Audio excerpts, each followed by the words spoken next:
Halo teman-teman semua, perkenalkan saya Bagus Tio Herlambang, saya dari kelompok 8.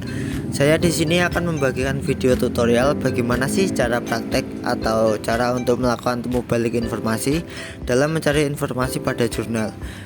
Saya akan menyiapkan studi kasus yang nantinya akan kita coba praktekkan melalui e-jurnal Scopus. Untuk mencari informasi di Scopus tidak bisa sembarangan. Ada step by stepnya, jadi simak baik-baik ya videonya. Oke, seperti yang saya sampaikan tadi, kita akan coba praktek bagaimana cara mencari informasi di e-jurnal Scopus. Sebelum itu, di Scopus sendiri ada beberapa fitur pencarian informasi yang bisa teman-teman gunakan seperti basic search dan lain sebagainya yang nanti bakal kita kulik satu persatu sehingga teman-teman bisa memanfaatkan media yang ada untuk mencari informasi yang relevan. Saya jelaskan sedikit mengenai Scopus. Scopus sendiri merupakan database yang dimana database tersebut berada di naungan perusahaan yang bergerak di bidang informasi ilmiah, yaitu perusahaan Elsevier yang mencakup jurnal untuk keperluan riset dan analisis ilmiah. Oke, biar kalian nggak bosen-bosen gitu ya kan, kita langsung masuk ke tutorialnya. Ya teman-teman. Untuk cara aksesnya ini disclaimer dulu, aku pakai web Undip. Jadi Undip ada langganan sama jurnal Scopus, jadi lebih mudah. Oke, kita langsung aja ke jurnal langganan Undip. Nah, ini banyak teman-teman, kita pakai Scopus.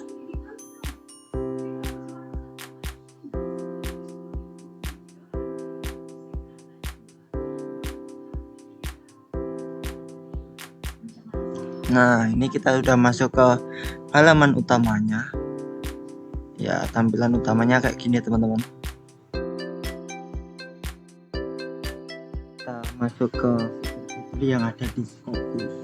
Untuk yang pertama ada fitur utamanya di ini ya teman, di tampilan utamanya ada dokumen. Dokumen sendiri memungkinkan pengguna untuk menemukan artikel serta berbagai publikasi lainnya dengan menggunakan kata kunci, judul, abstrak, atau nama penulis. Selain itu mendukung pencarian tingkat lanjut. Nah, tingkat lanjutnya ini teman-teman, ini tingkat lanjutnya ini. Terus ada tambahan bidang pencarian juga, ada N, ada OR, ada EndNote, ada tambahan itu juga teman-teman. Untuk yang kedua ada penulis.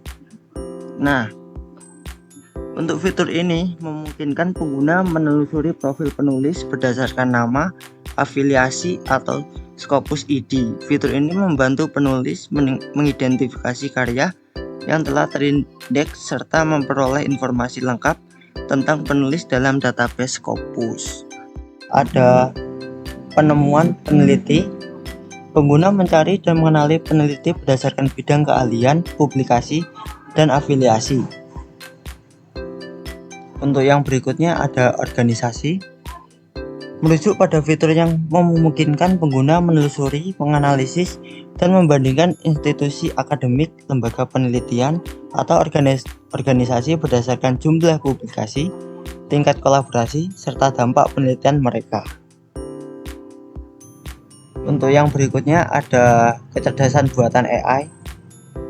Scopus AI menyajikan ringkasan berbasis abstrak dan dari Scopus, disertai dengan referensi hingga mempermudah pemahaman terhadap topik yang kompleks serta mendorong eksplorasi lebih lanjut.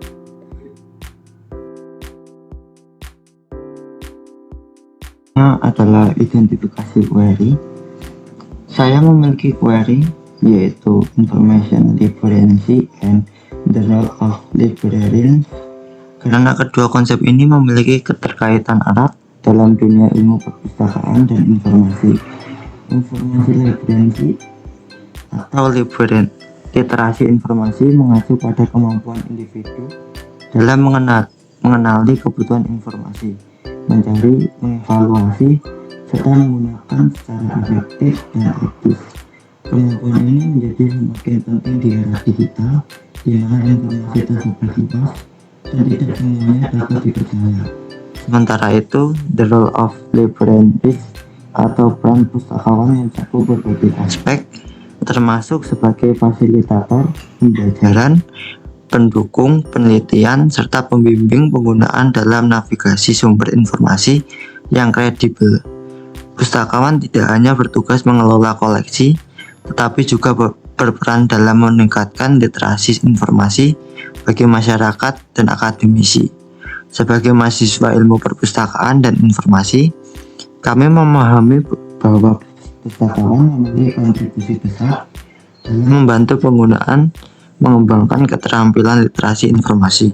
Oleh karena itu, kami memiliki query ini untuk mengeksplorasi lebih lanjut bagaimana pustakawan dapat berperan dalam meningkatkan informasi di berbagai lingkungan, seperti pustakawan akademik, sekolah, dan politik. Dalam portal jurnal Scopus terdapat beberapa fitur desain pencarian yang dapat dimanfaatkan oleh pengguna. Yuk kita cari tahu ada desain pencarian apa saja di Scopus. Pertama adalah autocomplete. Ini merupakan fitur yang akan memberikan solusi kepada user dari setiap permasalahan umum yang terjadi. Singkatnya, fitur ini akan membantu menemukan kata kunci yang sesuai dengan kebutuhan informasi yang akan atau sedang dibutuhkan. Namun sayangnya fitur ini belum tersedia di jurnal Scopus. Kedua merupakan algoritma yang akan menampilkan good result. Fitur ini bertujuan untuk memberikan penilaian serta mereformulasi query. Dengan adanya algoritma ini akan menampilkan atau mengurutkan dokumen berdasarkan hasil yang terbaik.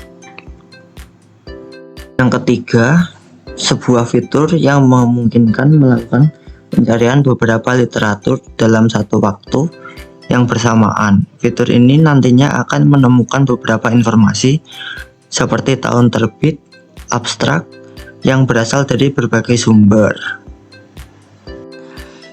Yang keempat, fitur ini biasanya terdiri dari pecahan data yang menyediakan user mengenai pilihan yang akan dipilih guna memperbaiki query tanpa perlu memperbaiki kembali query tersebut. Scopus menyediakan banyak pilihan guna mempermudah user dalam mencari informasi. Untuk mempersempit pencarian, tentukan tahun, subjek, tipe dokumen, bahasa, kata kunci, penulis, dan lain sebagainya. Yang kelima, fitur ini memungkinkan user dalam menavigasi hasil pencarian yang jumlahnya banyak. Hasil ini nantinya akan dibagi menjadi beberapa halaman yang akan ditampilkan secara bertahap guna mempermudah dalam mencari informasi.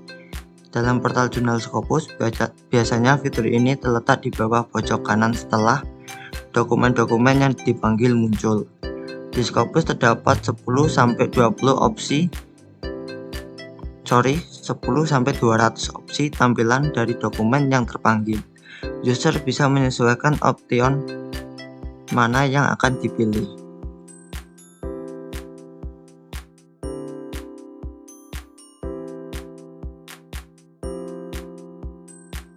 Saya akan menggunakan fitur pencarian umum yang mudah untuk digunakan, yaitu dengan menggunakan search box yang muncul ketika membuka halaman utama portal jurnal. Caranya dengan langsung mengetikkan query atau perintah yang kita miliki ke dalam pencarian dokumen ini, teman-teman. Hasilnya akan muncul rekal. Bentar, saya masukkan dulu. Oke ya. Nah, ini udah muncul, teman-teman. Yang terpanggil berjumlah 897 dokumen. Gitu, teman-teman. Itu penggunaan basic search ya, yang umum lah, yang mudah untuk digunakan.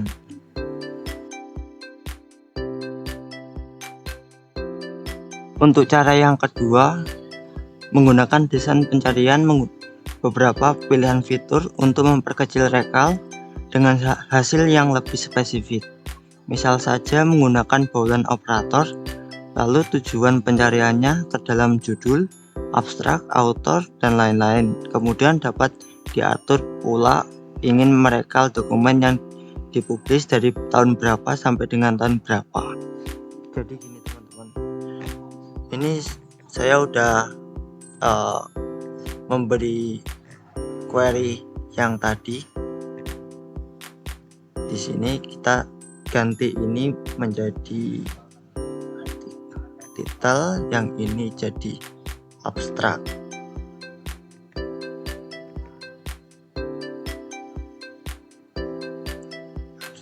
Nah ini teman-teman, kita coba.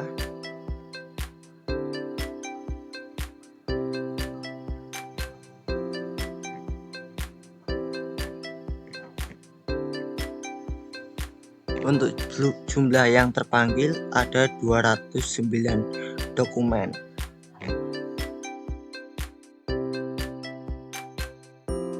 Yang berikutnya, kegiatan menjelajahi informasi di internet, yang mana diperlukan untuk membuka artikel dan membaca terlebih dahulu abstrak dari artikel tersebut untuk menemukan hasil yang relevan.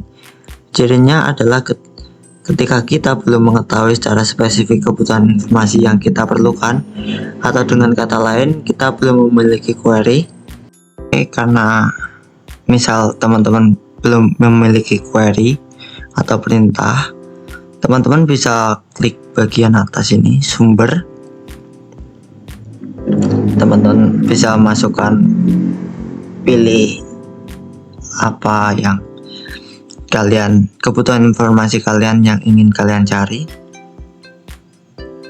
terus klik terapkan. Teman-teman bisa pilih salah satu jurnal, lalu teman-teman bisa klik lihat semua dokumen.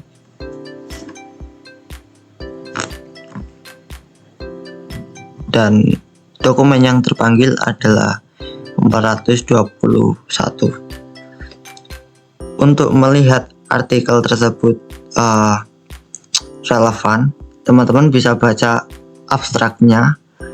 Dengan itu teman-teman bisa mengerti, menemukan artikel yang paling relevan bagi kebutuhan informasi yang kalian inginkan atau kalian cari, teman-teman. Seperti itu. Terdapat fitur penyimpanan dokumen yang disediakan oleh Scopus, yaitu ada download, print out, dan save to PDF. Fitur ini dapat dilihat tepat atas dalam artikel yang sedang dibuka. Nih ya teman-teman, nih kalian bisa download, bisa simpan ke dalam PDF, bisa dicetak juga. Berdasarkan cara-cara serta tips-tips dalam menggunakan Scopus yang sudah teman-teman pelajari bersama saya, jurnal Scopus ternyata memiliki banyak sekali fitur yang tersedia untuk memudahkan kalian dalam mencari jurnal yang dibutuhkan. Scopus dapat membantu kalian dalam mengeksekusi topik yang relevan ketika kalian memanfaatkan fiturnya dengan maksimal. Jadi, melakukan praktik temu balik informasi di Scopus itu tidak serumit yang kalian bayangkan kok. Cukup mempelajari fitur-fitur yang tersedia dan kalian secara perlahan akan terbiasa dengan sistem pencarian dalam e-journal ini. Saya berharap tutorial ini dapat memberikan kalian insight serta pengetahuan baru yang nantinya akan kalian aplikasikan ke depannya. Mungkin sampai sini saja video tentang cara menggunakan e-journal Scopus. See you and goodbye.